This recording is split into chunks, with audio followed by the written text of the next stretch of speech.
నమస్కారం. ప్రతిధ్వనికి స్వాగతం. సామాజిక మాధ్యమాలను లక్షలాది మంది దుర్వినియోగం చేస్తున్నారు. భావ ప్రకటన స్వేచ్ఛ ముసుగులో విశృంఖలంగా ప్రవర్తిస్తున్నారు. సమాజంలో సామరస్యాన్ని దెబ్బతీస్తున్నారు. ఎదుటి వాళ్ళ స్వేచ్ఛా స్వాతంత్ర్యాలను హరిస్తున్నారు. తాము ఎవరికీ జవాబుదారీ కాదన్నట్లు ప్రవర్తిస్తున్నారు. తప్పుడు సమాచారాన్ని వ్యాప్తి చేస్తున్నారు. ఫేక్ మార్ఫింగ్ కంటెంట్ను వైరల్ చేస్తూ ఇతరుల జీవించే హక్కును కాలరాస్తున్నారు. గిట్టని వారి పరువు ప్రతిష్టలకు భంగం కలిగించే పోస్టులు పెడుతున్నారు. ఒక ఆర్గనైజ్డ్ క్రిమినల్స్గా మారిపోయారు వీళ్ళందరూ. ఇలా ఎంతకాలం ఇలాంటి వాళ్ళను భరించాలి? స్వేచ్ఛ అంటే ఇతరుల స్వేచ్ఛను హరించడమా? సామాజిక మాధ్యమాలు వాడేవారికి బాధ్యత లేదా? వాళ్ళపై నియంత్రణ ఉండనవసరం లేదా? జనం ఏం కోరుకుంటున్నారు? సుప్రీంకోర్టు, ఏపీ ప్రభుత్వం సామాజిక మాధ్యమాల తీరుపై ఏమంటున్నాయి? ఇదే అంశంపై నేటి ప్రతిధ్వని.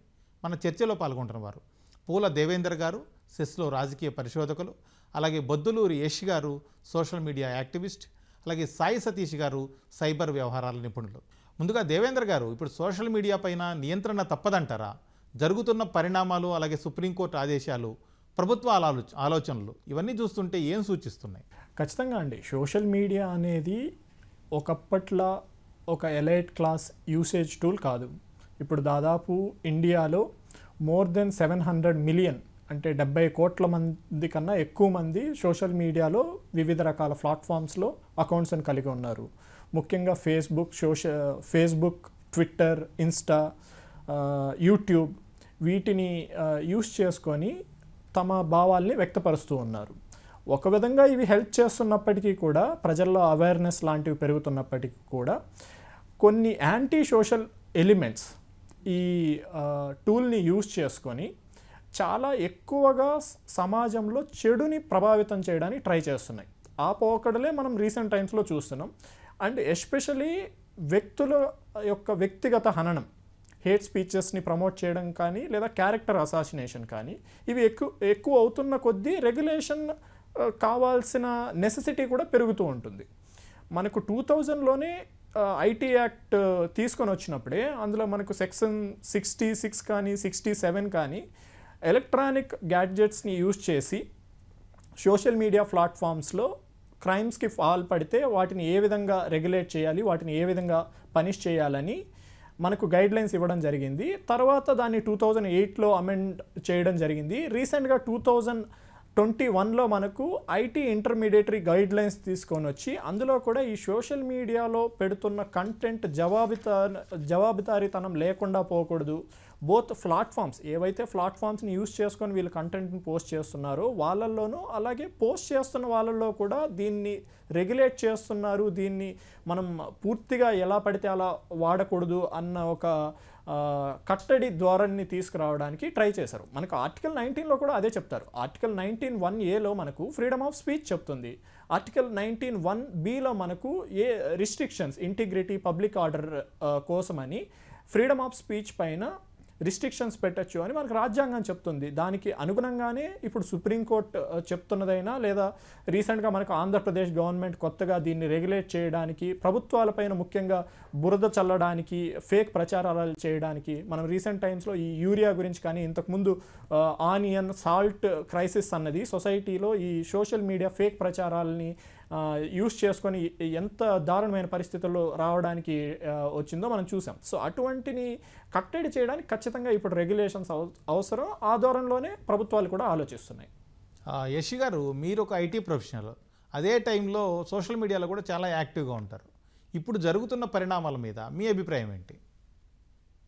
సార్, ముందుగా మన భారతదేశంలో ఫ్రీడమ్ ఆఫ్ స్పీచ్ గురించి మాట్లాడుకునే కంటే కూడా ఇతర దేశాల్లో, మరీ ముఖ్యంగా అమెరికాలో ఫ్రీడమ్ ఆఫ్ స్పీచ్ అనేది చాలా విచ్చలవిడిగా ఉంటుందండి. కానీ ఇక్కడ అమెరికాలో ప్రెసిడెంట్ ట్రంప్ గారినైనా ప్రశ్నించవచ్చు, ప్రెసిడెంట్ ట్రంప్ గారు చేస్తున్న విధానాలను ప్రశ్నించవచ్చు. కానీ లిమిటేషన్స్ అంటూ ఉంటాయి. ఒక గీత దాటితే దాని పరిణామాలు చాలా తీవ్రంగా ఉంటాయి అనే సంకేతాలు ఇక్కడ అమెరికాలో ఉంటాయి. కాబట్టి సో ఎవరు కూడా గీత దాటే ప్రయత్నం చేయరు. కానీ ఇప్పుడు ఏంటంటే మన భారతదేశంలో, మరీ ముఖ్యంగా 2 తెలుగు రాష్ట్రాల్లో, మరీ ముఖ్యంగా ఆంధ్రప్రదేశ్ రాష్ట్రంలో 2014 నుంచి 2019 వరకు చూసుకున్న పరిణామాలు, అంటే ఆ టైంలో ప్రతిపక్షంలో ఉన్న రాజకీయ పార్టీలు ఏ రకంగా విషం చిమ్మే ప్రయత్నం చేశాయి, పచ్చి అబద్ధాలు ప్రజలందరికీ చిత్రీకరించే ప్రయత్నం చేశారు.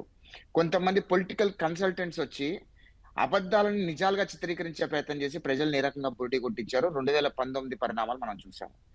ఈ రోజు కూడా ఆంధ్రప్రదేశ్ రాష్ట్రం తీసుకుంటే గనక వ్యక్తిత్వ హననం కింద అంటే కొన్ని రాజకీయ పార్టీలు ప్రత్యర్థులను ఏ రకంగా అయితే ఎదుర్కోలేకపోతున్నారో రాజకీయంగా, వాళ్ళ కుటుంబ సభ్యులని అవహేళన చేస్తూ, వాళ్ళ కుటుంబ సభ్యులని కించపరుస్తూ, ఫోటోలు మార్ఫింగ్‌లు చేస్తూ, బూతులు రాస్తూ అనేక రకాలుగా వి వి విద్ వి అంటే చెప్పుకోలేమండి ఇంక. ఎంత దారుణంగా ఉందంటే అంత దారుణంగా ఉంది. రీసెంట్‌గా గూడా నేను కూడా ఒక సూచన చేయటం జరిగింది.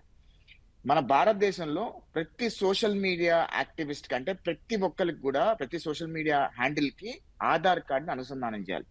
అప్పుడేం జరుగుతుందంటే జవాబుదారీది అనేది చాలా ముఖ్యంగా వస్తుంది. ఇప్పుడు ఎవరెవరైతే సోషల్ మీడియాలో విచ్చలవిడిగా పోస్టులు పెడుతున్నారో, అసభ్యకరంగా మాట్లాడుతున్నారు, బూతు ఫోటోలు పెడుతున్నారు, మార్ఫింగులు చేస్తున్నారో అవన్నీ గూడా నియంత్రించవచ్చు. ఎందుకంటే ఎక్కడైతే ఆధార్ కార్డ్ అనుసంధానం అవుతుందో అప్పుడు వాళ్ళకి రెస్పాన్సిబిలిటీ వస్తుంది. ఎందుకంటే పోలీసులు అన్ని ట్రాక్ చేస్తూ ఉంటారు. వీళ్ళెవరు అనేది ట్రాక్ చేస్తూ ఉంటారు కాబట్టి వాళ్ళందరికి కూడా ఖచ్చితంగా రెస్పాన్సిబిలిటీ వస్తది. ఇక్కడ మరీ ముఖ్యంగా ఏం జరుగుతుందంటేనండి, major 95% of the social media handles ఎవరైతే ఈ బూతులు మాట్లాడుతున్నారో, అసభ్యకరమైన పోస్టులు పెడుతున్నారో, మార్ఫింగ్ ఫోటోలు పెడుతున్నారో, వాళ్ళెవ్వరూ గూడా వాళ్ళ సొంత ఫోటోలు పెట్టుకోరు. వాళ్ళ సొంత పేర్లు పెట్టరు. వాళ్ళెక్కడుంటారో పెట్టరు. ఎక్కడెక్కడో ఎవరో చనిపోయినోళ్ళ ఫోటోలు, లేదా విదేశాల్లో ఏదో హీరోల ఫోటోలు, లేదా ఎక్కడో పేర్లు పెట్టుకుంటూ వ్యక్తిత్వ హననానికి పాల్పడుతూ పొలిటికల్‌గా వాళ్ళు ఎదుర్కోలేక గవర్నమెంట్ మీద గానివ్వండి, ఇతరితర వివిధ సా ప్రశ్నించే వాళ్ళ మీద గానివ్వండి, అనేక రకాలుగా దాడులు చేసే ప్రయత్నం చేస్తున్నారు. నేను కోరేదేంటంటే భారత ప్రభుత్వానికి అదే విధంగా ఐటీ శాఖ మంత్రి గారికి ఖచ్చితంగా ప్రతి ఒక్క సోషల్ మీడియా హ్యాండిల్‌కి ఆధార్ కార్డ్ అనుసంధానం చేస్తే ప్రతి ఒక్కళ్ళు రెస్పాన్సిబుల్‌గా ఫీల్ అవుతారని నా అభిప్రాయం అండి. సతీష్ గారు, ఇప్పుడు నిజానికి భావ వ్యక్తీకరణ స్వేచ్ఛకు ఒక ఆధునిక రూపం ఈ సామాజిక మాధ్యమాలు అనేది. అలాంటి సాధనాల మీద నియంత్రణలు అనివార్యం అనే పరిస్థితులు ఎందుకు వచ్చాయంటారు? భావ వ్యక్తీకరణ వేరు, ఒకరిని అబ్యూస్ చేయడం వేరండి. మనము ఒకటి బాలేదు అని చెప్పడం వేరు, వాళ్ళని తిడుతూ ఇలా కాదు అని చెప్పడం వేరు. అంటే భావ వ్యక్తీకరణలో వేరే వాళ్ళని అసభ్యంగా తిట్టడం అన్నది ఎవరు కూడా ఉపేక్షించరు. మొదటగా ఏంటంటే మన భారతదేశంలోనే 1860స్లో ఉన్న ఐపీసీలో నుంచి కూడా అబ్యూజివ్ రిలేటెడ్గా కొన్ని లాస్ అంటూ ఉన్నాయి మనకి మన భారతదేశంలో. సో సోషల్ మీడియాలో ఏంటంటే ఇది జస్ట్ కీబోర్డ్ వారియర్స్ అనే పేరుతోటి ఒకరిని అబ్యూస్ చేసే చాలు అని చెప్పి ఒక రకపు ఆనందాన్ని వెతుక్కుంటున్నారు, రాక్షస ఆనందాన్ని వెతుక్కుంటున్నారు. అచీవర్స్ మీద కావచ్చు, ఒక రకంగా పొలిటీషియన్స్ మీద కావచ్చు, ఎవరి మీదైనా సరే ఒక 4 ముక్కలు తిట్టి పడేద్దాము, ఇక ఎవరు నన్ను పట్టుకుంటారులే, ఎవరేం చేస్తారులే అని ఒక రకపు దీంతో వీళ్ళు ఫర్ ఎగ్జాంపుల్ ఏదైనా ఒక ప్రాబ్లం ఉంటే ఆ ప్రాబ్లమ్ని ఎక్స్ప్రెస్ చేయడం వేరు, ఆ ప్రాబ్లంకి సొల్యూషన్ వెతుక్కోవడం వేరు. అలా కాకుండా ఆ ప్రాబ్లం కోసం ప్రభుత్వాన్ని కానీ పొలిటీషియన్స్ని కానీ లేదా ఇంకెవరినైనా సరే అబ్యూస్ చేయడం వేరు. కేవలం పొలిటీషియన్స్ ఒకటే కాదండి, ఈ రోజుల్లో సోషల్ మీడియాలో ఎక్కువగా యువత ఉమెన్ మీద కూడా డీగ్రేడరీ కామెంట్స్ చేయటము, ఒక ఉమెన్ ఒక ఫోటోని డీగ్రేడ్ చేయటము, ఇలాంటివి కూడా చేస్తున్నారు. ఈ రోజుల్లో ఏఐ వచ్చాక వాళ్ళ ఫొటోస్ని అసభ్యంగా క్రియేట్ చేయటము, ఈరోజు గూగుల్కి సంబంధించిన బనానా మోడల్ అని చెప్పి ఒకటి వచ్చింది, ఏఐ మోడల్. ఇదొక్కటే కాకుండా ఫేస్ మార్ఫ్ చేస్తూ ఎప్పటి నుంచో అబ్యూస్ చేస్తూ ఒక చిన్న అచీవ్మెంట్ చేస్తే ప్రతి 10 కామెంట్లో అట్లీస్ట్ 2-3 కామెంట్స్ నెగిటివ్గా కృంగిపోయేట్టుగా కామెంట్స్ చేస్తున్నారనమాట. సో ఈ సోషల్ మీడియా అన్నది అది భావ వ్యక్తీకరణ కాదండి, అది ఒక రకంగా ఒక మినీ సైకోలు, ఒక మినీ టెర్రరిస్టులుగా కీబోర్డ్ వారియర్స్ అనుకుంటూ వాళ్ళు అబ్యూస్ చేయడానికి ఎక్కువ మంది ఉపయోగిస్తున్నారు ఈ రోజుల్లో. ఎవరు పట్టుకోలేరు కదా అని చెప్పి ఒక దీంతో అనమాట. ఓకే, సతీష్ గారు, ఇలాంటి వాళ్ళని ఏ విధంగా కంట్రోల్ చేయాలంటారు? ఇంత విచ్చలవిడితనం ఎందుకు పెరిగిపోయింది అసలు సోషల్ మీడియాలో? సోషల్ మీడియాలో ఒకప్పుడు ఏంటంటే సోషల్ మీడియాలోనే కాకుండా ఒకప్పుడు స్కూల్ పిల్లలు స్కూల్ టాయిలెట్స్ మీద పిచ్చి పిచ్చి రాతలని రాసేవాళ్ళు. అది కంటిన్యూ అవుతూ వాళ్ళ పైశాచిక ఆనందం అది కంటిన్యూ అవుతుంటే ఇప్పుడు సోషల్ మీడియాలో ఫేస్బుక్ అయినా ఇన్స్టాగ్రామ్ అయినా వీటిల్లో నెగిటివ్ పోస్టులు క్రియేట్ చేస్తూ, ఒక నెగిటివ్ పోస్ట్ ఉంది అంటే ఎలా ఉండాలంటే కన్స్ట్రక్టివ్ కామెంట్గా ఉండాలి. క్రిటిసిజం అనేది ఒక కన్స్ట్రక్టివ్ మెథడ్లో ఉండాలి. ఒకటి బాగాలేదు అంటే అది బాగుండటానికి ఏం చేయాలి అని ఉండాలి. కానీ వాళ్ళ పేరెంట్స్ని కానీ వాళ్ళ అమ్మా నాన్నని కానీ వాళ్ళ బిడ్డల్ని కానీ అబ్యూస్ చేస్తూ, లేదా ఇంట్లో ఉన్న ఆడవాళ్ళని అబ్యూస్ చేస్తూ, మగవాళ్ళనైనా సరే అబ్యూస్ చేస్తూ ఆ లాంగ్వేజ్ అన్నది చాలా వరకు చాలా బ్యాడ్గా వాడుతున్నారు. ఈ రోజుల్లో కొన్ని సినిమాల్లో కూడా బీప్ సౌండ్స్ తోటి అవి వాడితే నార్మల్ అని చెప్పి ఉన్న జెన్జీ యువత, ఇప్పుడున్న జెన్జీ జనరేషన్ కూడా అవి వాడితే తప్పేంటి అన్న భావనతోటి వాళ్ళు వెళ్ళిపోతున్నారు చాలామంది. ముఖ్యంగా ఎలా మాట్లాడాలి, ఏం మాట్లాడాలి, ముఖ్యంగా ఈరోజు టీచర్స్ డే మనం సెలబ్రేట్ చేసుకుంటున్నాం. టీచర్స్ చేతిలో చాలా వర్క్ ఉంటుందన్నమాట, చాలా వర్క్. అంటే టీచర్స్ స్కూల్ టైంలో నుంచే పిల్లలకి ఈ ఆన్లైన్ అబ్యూస్ గురించి, సైబర్ అబ్యూస్ గురించి, వీటన్నిటికీ గురించి కూడా పిల్లలకి ముందుగానే ట్రైనింగ్ ఇవ్వాలి. ఇలాగ ఎలా మాట్లాడాలి, ఎలా బిహేవ్ చేయాలి, ఒక ఆడపిల్ల గురించి అయినా, ఒక పొలిటీషియన్ మీదైనా, ఒక పర్పస్ సాల్వ్ అవ్వడానికి ఎలా మాట్లాడాలి అన్నది స్కూల్ టీచర్స్ స్కూల్ టైంలో నుంచే ప్రతి ఒక్కరికి ట్రైనింగ్ ఇవ్వాల్సిన బాధ్యత అయితే ప్రస్తుతం స్కూల్ డిపార్ట్మెంట్స్ మీద, గవర్నమెంట్ మీద కూడా ఉంది.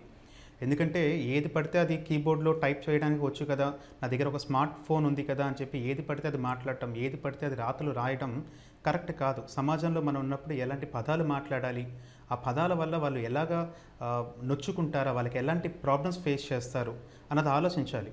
ఎవరో ఒక ఫర్ ఎగ్జాంపుల్ రీసెంట్గా పచ్చళ్ళ గురించి ఒక పర్టికులర్ అమ్మాయిది ఒక బాగా అబ్యూజింగ్ కూడా వచ్చిందనమాట. ఒక్కరిదే కాదు, కనిపిస్తున్న వాళ్ళందరినీ కూడా ఈ అబ్యూస్ చేయడమే పెట్టుకుంటున్నారు పనులు. సో ఈ స్కూల్ టైం నుంచి కూడా, అందులో ముఖ్యంగా ఈరోజు టీచర్స్ డే నుంచి ఇనిషియేటివ్ తీసుకోవాలి గవర్నమెంట్స్ కూడా. స్కూల్ పిల్లలకి ఫస్ట్ నుంచి ఎలా మాట్లాడాలి, ఆన్లైన్ బిహేవియర్, ఈ ఆన్లైన్ బిహేవియర్ మీద వాళ్ళకి స్పెసిఫిక్ ట్రైనింగ్ అనేది ఇవ్వాలి. స్కూల్ పిల్లలకి ఎలా బిహేవ్ చేయాలి, అక్కడి నుంచి వస్తే మనకి యువతగా తయారయ్యే టైంకి వాళ్ళు బాగుపడతారు. లేదు ఇప్పుడు యూత్కి కూడా స్పెషల్ ట్రైనింగ్ అనేది ఇవ్వాలి. లేదు ఒక ఎగ్జాంపుల్ సెట్ చేయాలి, ఇలా అబ్యూస్ చేసిన వాళ్ళకి ఇలా శిక్షలు పడుతున్నాయని చెప్పి ఎగ్జాంపుల్ సెట్ చేసిన గవర్నమెంట్ కొంతవరకు ఈ అబ్యూజింగ్ అనేది తగ్గుతుంది. దేవేంద్ర గారు, ఇప్పుడు సోషల్ మీడియా కారణంగా రాజకీయాల్లోనే కాదు, ప్రజల మధ్య కూడా, సామాన్య సమాజంలో కూడా చాలా అసహనం, ద్వేషం ఇలాంటి పెరిగిపోతున్నాయి అనే అభిప్రాయాలు చాలా బలంగా ఉన్నాయి. మీరు ఈ పరిస్థితిని ఏ విధంగా చూస్తారు, ఎలా అర్థం చేసుకుంటారు? సోషల్ మీడియా అన్నది ఇది కేవలం ఒక భూతం, దీనివల్ల అంతా అన్యాయాలే జరుగుతున్నాయి, అందరికీ పవర్ వచ్చేసింది, అందరికీ ప్రకటన స్వేచ్ఛ వచ్చేసింది, ఇది కరెక్ట్ కాదండి. సోషల్ మీడియా వల్ల మంచి ఉంది, చెడు కూడా ఉంది. ఇప్పుడు ఇండియాలో నేను ఇందాక చెప్పినట్లు రీసెంట్ స్టాటిస్టిక్స్ ప్రకారం 700+ మిలియన్ యూజర్స్ ఉన్నారు. అందులో ఎంతమంది ఇలా హేట్ స్పీచ్ని ప్రమోల్గేట్ చేయడానికి ట్రై చేస్తున్నారు, మిగిలిన వాళ్ళు దాన్ని ఎంత ఎఫెక్టివ్గా యూజ్ చేసుకోవట్లేదు. నాకు తెలిసి హార్డ్లీ <5% యూజర్స్ మాత్రమే ఈ యాంటీ సోషల్ ఎలిమెంట్స్లో ఇన్వాల్వ్ అవుతూ ఉన్నారు. మిగిలిన 95% ఆఫ్ ద పీపుల్ అవేర్నెస్ని పెంచుకుంటున్నారు. ఫర్ ఎగ్జాంపుల్ ఇప్పుడు మనకు యూపీఐ ట్రాన్సాక్షన్స్ తీసుకోండి. ఇంత రెవల్యూషనరీ చేంజ్ ఇండియాలో పేమెంట్ వ్యవస్థలో రావడానికి ఇంటర్నెట్ యూసేజ్ ఒక కారణమే కదా. సో ఏదైనా ఇప్పుడు గవర్నమెంట్ ఒక పథకాన్ని కానీ, లేదా ఒక అలర్ట్ని కానీ, డిజాస్టర్ మేనేజ్మెంట్ని కానీ చేసుకోవడంలో సోషల్ మీడియా పాత్ర ఎంత ఉంది? సో ఇప్పుడు ఈ హేట్రేడ్ అనేది ఎందుకు వస్తుంది? ప్రజలకి ఈజీగా రీచ్ అవ్వడానికి, ప్లస్ ట్రేసబిలిటీ ఉండట్లేదు. ఇవి రెండు రీజన్. ఒకవైపు ఏమో ప్రజల్లో చాలా ఎక్కువ మంది సోషల్ మీడియా వాడుతున్నారు, సో ఈజీగా వాళ్ళని రీచ్ అవ్వచ్చు. రెండు, ట్రేసబిలిటీ ఉండదు. ఇందాక పెద్దలు చెప్తూ ఆధార్ని లింక్ చేస్తే ఈ ప్రాబ్లం ఏదో సాల్వ్ అయిపోతుంది అని అన్నారు. అది నిజానికి నియంత్రణతో పోకడలండి. మనకి ఎమర్జెన్సీ టైంలో కూడా ఎప్పుడైతే ఈ భావ ప్రకటన స్వేచ్ఛ పైన అంత దూరం వెళ్తామో అప్పుడు సమాజంలో నుంచి చాలా గట్టి రెసిస్టెన్స్ వస్తుంది. అండ్ మోరెవర్ ఇప్పుడు ఆధార్ అనేది కేవలం మన దేశంలోనే ఉంటుంది కదా, వేరే దేశంలో ఉండి కూడా పోస్టులు చేసే వాళ్ళు ఉన్నారు కదా. సో దాన్ని అలా చూడలేం మనం. అండ్ ఈ హేట్రేడ్ అన్నది ప్రజల మధ్యలో కూడా ఎందుకు పెరుగుతుంది? ఇది ఒక ఇన్స్టిట్యూషనల్ ప్రాబ్లం. సోషల్ లెవెల్లో మనకి ఈ హేట్రేడ్ అన్నది ఉంది కాబట్టి అది మనకు డిజిటల్ మీడియంలో రిఫ్లెక్ట్ అవుతుంది. For example centre for economics and social స్టడీస్లో జాదవ్ చక్రధర్ గారు రీసెర్చ్ చేసి రీసెంట్గా ఈపీడబ్ల్యూలో ఒక పేపర్ కూడా పబ్లిష్ చేశారు. మనకు ఈ సోషల్ మీడియా అవేర్నెస్, సోషల్ మీడియాలో వల్నరబిలిటీస్ ఏ విధంగా ఉన్నాయి అని ఆయన రీసెర్చ్ చేస్తే, కాస్ట్ ప్రకారం చూస్తే హైయెస్ట్ వల్నరబుల్ గ్రూప్స్ కాస్ట్ ప్రకారం చూస్తే SC/STs, అదే జెండర్ ప్రకారం చూస్తే ఉమెన్, ఏజ్ పరంగా చూస్తే ఓల్డర్ అండ్ చిల్డ్రన్. మనకు దాన్ని బట్టి ఏం తెలుస్తుంది? సొసైటీలో ఆల్రెడీ ఏ విధమైన పోకడలు ఉన్నాయో అవి డిజిటల్ మీడియంలో రిఫ్లెక్ట్ అవుతూ ఉన్నాయి.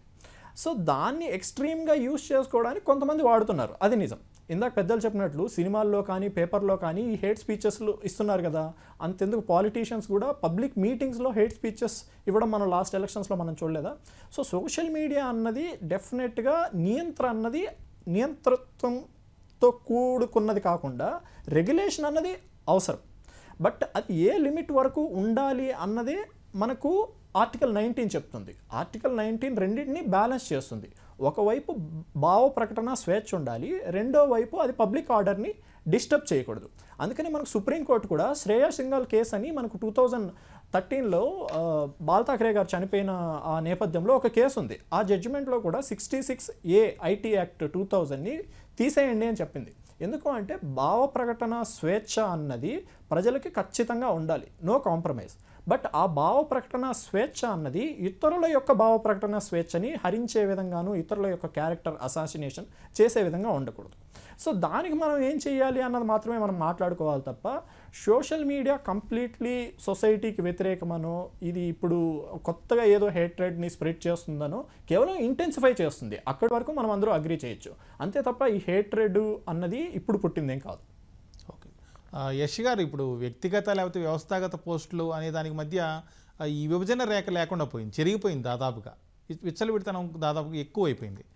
మరీ ముఖ్యంగా రాజకీయ పార్టీలు చూస్తే ఈ సోషల్ మీడియా పోస్టుల కోసమే, వీడియోల కోసమే కొన్ని ఫ్యాక్టరీలు లాంటి కొన్ని వ్యవస్థలను ఏర్పాటు చేస్తున్న పరిస్థితి. ఇట్లాంటప్పుడు ఎవరిని నమ్మాలి, ఏ పోస్టులు నమ్మాలి, ఎవరిని నమ్మకూడదు అనేటువంటి ఒక రకమైన ఆందోళన కూడా వ్యక్తం అవుతుంది. మీరేమంటారు? అంటే ఇక్కడ ఏం జరుగుతుందంటేనండి, నేను ఓపెన్ గా చెప్తాను, రాజకీయాల్లో ఇది ఎప్పటి నుంచో ఉంది, కానీ ఎప్పుడు ఇంటెన్సిఫై అయింది అన్నట్టుగా 2014 నుంచి చాలా ఎక్కువగా ఇంటెన్సిఫై అయిందండి. ముందు 2 తెలుగు రాష్ట్రాల్లో ఉండేవి, కానీ మరీ అంత విచ్చలవిడిగా బయటకు వచ్చి అబద్ధాలే నిజాలుగా చిత్రీకరించే ప్రయత్నం ఉండేది కాదు. 2014 ఎప్పుడైతే స్టేట్ బైఫర్కేట్ అయిపోయిందో, ఆంధ్రప్రదేశ్ రాష్ట్రంలో పొలిటికల్ కన్సల్టెంట్స్ వాళ్ళని ఎప్పుడైతే నియమించుకోవడం మొదలు పెట్టారో అప్పుడు టోటల్ గా గేమ్ చేంజర్ గా మారిందండి. ఉదాహరణకి అమరావతి అనే ఒక ఆంధ్రప్రదేశ్ రాష్ట్రం విడిపోయిన తర్వాత అమరావతి రాష్ట్ర రాజధానిగా కట్టుకుంటున్న సమయంలో అమరావతిలో అప్పుడున్న ప్రభుత్వం కొన్ని బిల్డింగ్లు కట్టి ఒక రూపురేఖ తీసుకొస్తుంటే ప్రతిపక్షాలు అక్కడ ఏమీ లేవు, ఎడారిగా ఉన్నదంతా గ్రాఫిక్స్ అని చెప్పి దాన్ని తిమ్మిన్ ముమ్మిన్ చేసి ప్రజల్ని నమ్మించే ప్రయత్నం చేశారు. ఆఖరికి అమరావతి ప్రాంతంలో ఉన్న వాళ్ళు కళ్ళతో చూసిన బిల్డింగ్స్ కూడా అమ్మో వీళ్ళు చెప్తుంది కరెక్టే కదా, ఇక్కడ ఏం బిల్డింగ్స్ లేవనుకుంటుగా అనే విధంగా నమ్మించే ప్రయత్నం చేశారు. సో అక్కడి నుంచి మొదలు పెడితే అది ఎక్కడి వరకు వెళ్తుందంటే ఆఖరికి ఒక ముఖ్యమంత్రులుగా పనిచేసిన వాళ్ళ ఇంట్లో వాళ్ళని బూతులు తిట్టే కాడికి, వాళ్ళ క్యారెక్టర్ అసాసినేషన్ చేసే దగ్గరికి, మంత్రులుగా పనిచేసిన వాళ్ళ ఇళ్లలో ఉన్న ఆడవాళ్ళని తిట్టే దగ్గరికి, అంటే ఎక్కడికి అంటే హద్దు ఆపు లేకుండా ఆఖరికి వాళ్ళ సొంత కుటుంబ సభ్యులు, వాళ్ళ చెల్లెల్ని కూడా వాళ్ళ సొంత సోషల్ మీడియాలోనే అత్యంత జుగుత్సాకరంగా తిట్టించే అంత దారుణం దాకా వెళ్ళిపోయిందండి. గత lost if you really look at last 10 years ఈ సోషల్ మీడియా మొత్తం వైబ్ వచ్చిన తర్వాత మరీ ముఖ్యంగా రాజకీయాల్లో చాలా ఎక్కువగా ఉందండి. బయట కూడా ఉండొచ్చు, కానీ మేము రాజకీయాల సైడ్ నుంచి చూస్తున్నాం కాబట్టి మాకు ఎక్కువగా కనిపిస్తుండొచ్చు, కానీ ఇది పరాకాష్ఠకు చేరింది. ఇప్పుడున్న పరిస్థితుల్లో ఏంటంటే ఏది నిజమో ఏది అవాస్తవం తెలుసుకోవడం అనేది పెద్ద డిఫరెన్స్ కూడా లేదు. కాకపోతే ఏంటంటే ప్రభుత్వాలు కూడా ఫ్యాక్ట్ చెక్స్ అని చెప్పి ప్రతిదీ, అంటే రీసెంట్ గా కూడా ఆంధ్రప్రదేశ్ రాష్ట్ర ముఖ్యమంత్రి గారు కొత్త హెలికాప్టర్ కొన్నారు అని చెప్పి ఒక దుష్ప్రచారం స్టార్ట్ చేశారు. దాన్ని మళ్ళీ ప్రభుత్వమే కడుక్కోవాల్సి వచ్చింది. అంటే ఎట్లా అవుతుందంటే రాజకీయాల్లో ఒక అబద్ధం చెప్పేస్తే ప్రభుత్వాలే కడుక్కుంటాయిలే అంటే ఒక సామెత కూడా ఉందండి. ఏంటంటే నిజం ఊరంతా తిరిగి వచ్చే ముందు అబద్ధమే ఊరంతా తిరిగి వచ్చేస్తుంది, నిజం చెప్పులేసుకునే ముందే అబద్ధం అంతా ఊరంతా తిరిగి వస్తుంది అని అంటారు కదా. కరెక్ట్ గా యాప్ట్ గా రాజకీయాల్లో అవాస్తవాలు సోషల్ మీడియాలో అయితే అబద్ధాలు చెప్తారో అవే ప్రజలు తొందరగా ఫస్ట్ నమ్ముతున్నారు. వాస్తవాలు ఎక్కువ తొందరగా నమ్మట్లేదు ప్రజలు కూడా. ఎందుకంటే అవాస్తవాలు కూడా నిజాల్లాగా చిత్రీకరించే ప్రయత్నం చేసి పోర్ట్రే చేసే ప్రయత్నం చేస్తున్నారు. ఇక్కడ మరీ ముఖ్యంగా వాస్తవానికి అవాస్తవానికి డిఫరెన్సియేషన్ తెలుసుకోవడంలో కొద్ది కష్టంగానే ఉంది. కాకపోతే మేజర్ గా ఎవరైతే సోషల్ యాక్టివిస్టులు ఉన్నారో, ఎవరైతే ప్రభుత్వాలు ఫ్యాక్ట్ చెక్స్ చేసి బయట పెట్టే ప్రయత్నం చేస్తుందో అవన్నీ కూడా ఫాలో అప్ అయితే కానీ వాస్తవం ఇది అని తెలుసుకోలేని పరిస్థితిలో ప్రజలు ఉన్నారు. అది వాస్తవమే. దాని కట్టడికి నేను ఇందాక మా సోదరుడు అక్కడ ప్యానెల్లో సోదరుడు చెప్పినట్టు ఆధార్ కార్డు అనుసంధానం చేస్తే కట్టడి అవుతుందా, అది మరీ ఎమర్జెన్సీకి దారి తీస్తుంది, అదే విధంగా బయట దేశాల నుంచి కూడా పోస్టులు పెడతారు కదా. అంటే నా అభిప్రాయం ఏంటంటేనండి, సోషల్ మీడియా అనేది ఈ కంట్రీకి సంబంధించిన ప్యానెల్లోకి తీసుకొస్తే ఈ కంట్రీ లిమిట్స్ లో ఎవరైతే పోస్టింగ్స్ చేస్తున్నారో ఆ పోస్టింగ్స్ ఈ కంట్రీలో కనపడాలంటే there are definitely lot of regulations where we can definitely make. ఏది కూడా భావ ప్రకటన స్వేచ్ఛను అరిచివేసే ప్రయత్నం కాదు ఇది. కాకపోతే రెస్పాన్సిబిలిటీ, జవాబుదారీ తీసుకురావాలి.